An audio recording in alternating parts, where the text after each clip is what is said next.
YouTube, what the crap's going on? HeirofCarthage here. I am back. Yes, I had a couple days off. One on Friday, I was just really busy with work, and then for Saturday, I had been busy all week, and I just needed some downtime, and it was great. I got some time out, went out to my land, had some fun outdoors, and then I came back into town, went to the little Chaos war game shop here in town, bought some paints. I've been painting on my Night Hunt units that I got, so I've been having some fun with those.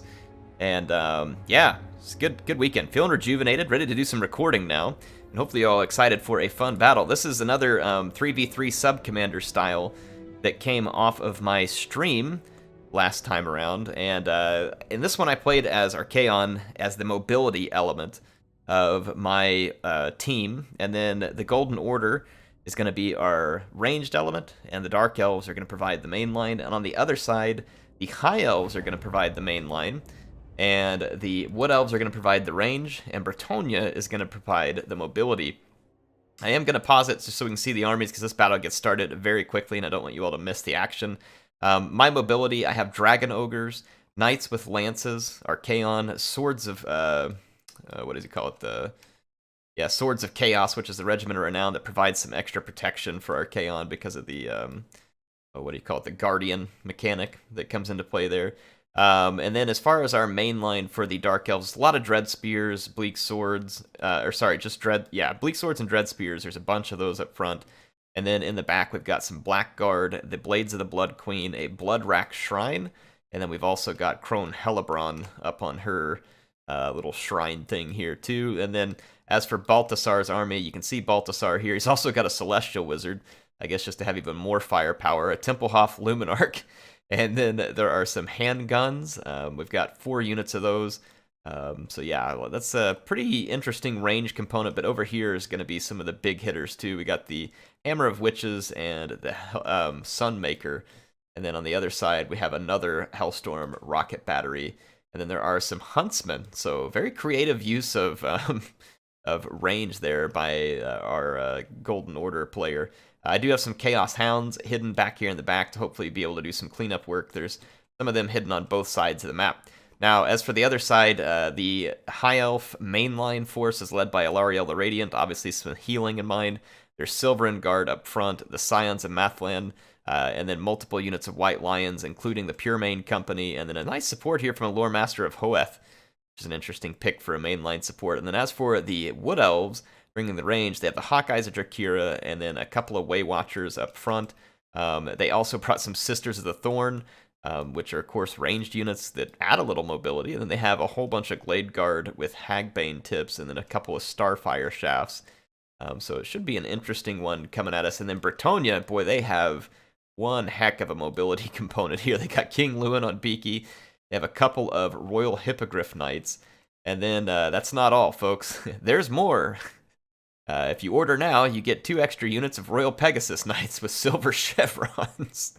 So holy crap, there's some seriously angry Pegasus Knights back behind us. So if you look at the way I've deployed, I've put some of my force to both flanks, whereas Bretonnia has put all of their force on one side, but they've deployed it in a very intelligent way where they can come and pinch anything that I have on the flank between both and just get an almost immediate kill. Because I can't countercharge anything they have. My stuff is on the ground. And just watch how effective this is. Now, of course, Dragon Ogres are pretty tough units. And once one of my units didn't get charged, I decided to countercharge.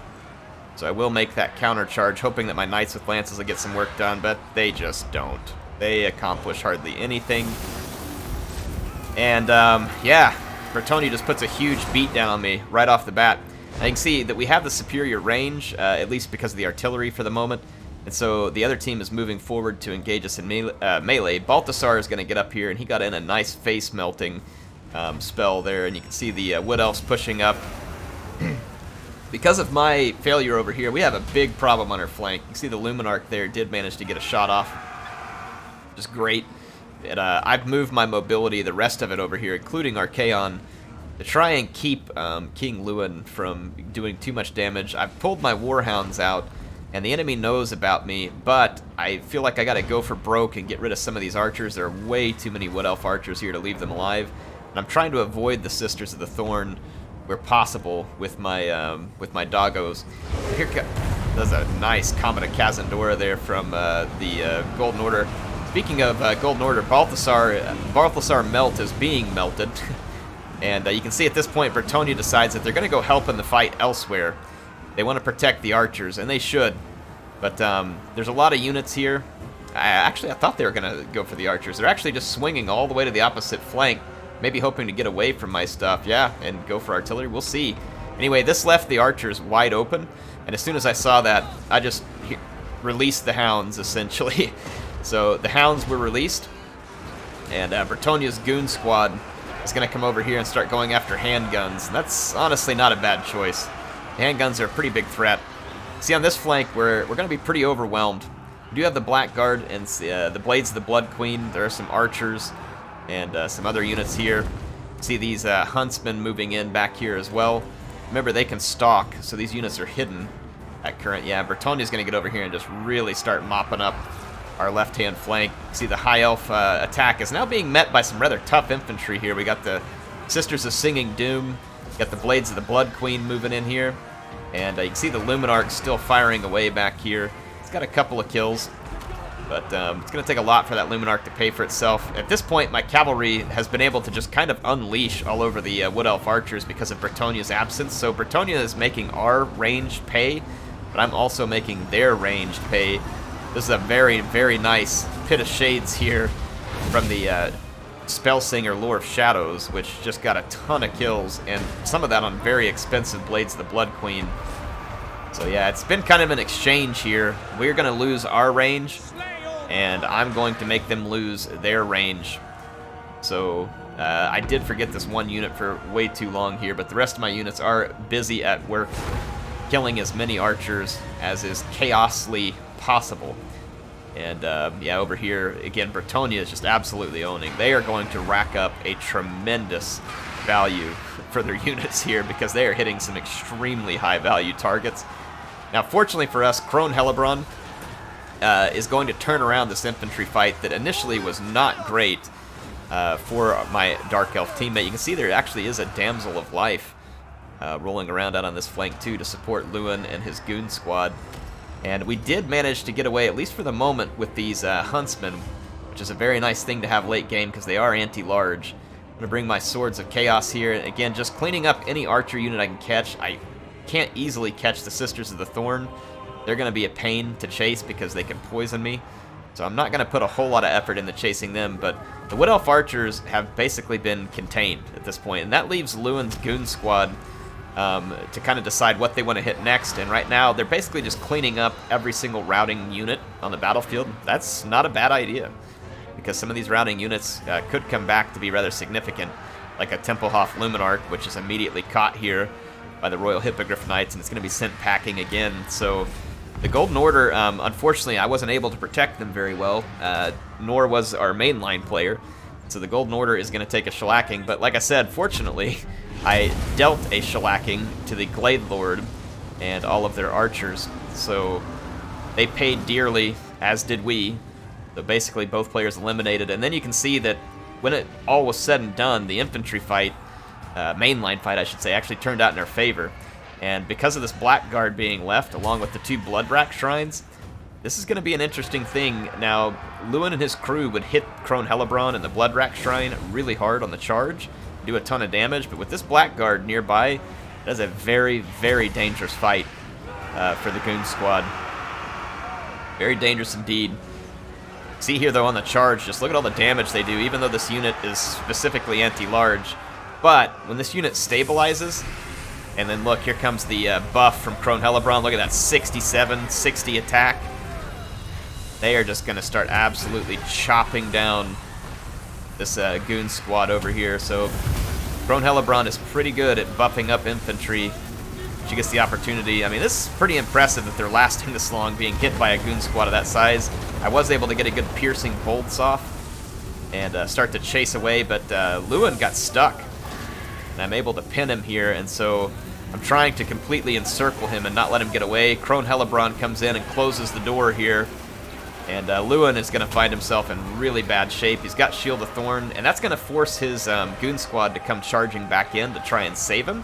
See, the battle is actually fairly even up to this point, and that gives my Chaos Knights with Lances an open charge. And at this point, with Hellebron and Archaon all in here, we end up shutting down the Bretonnian Goon Squad, which absolutely terrorized us extremely effectively through most of the battle.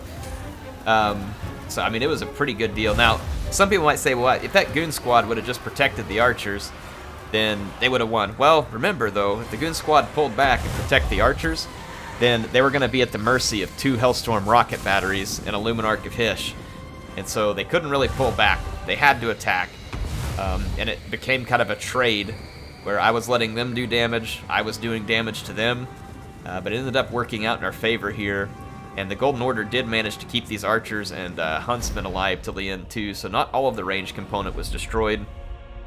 That was a fun battle. I love playing these sub-commander battles. Hopefully you all enjoy watching them. I definitely enjoy playing them.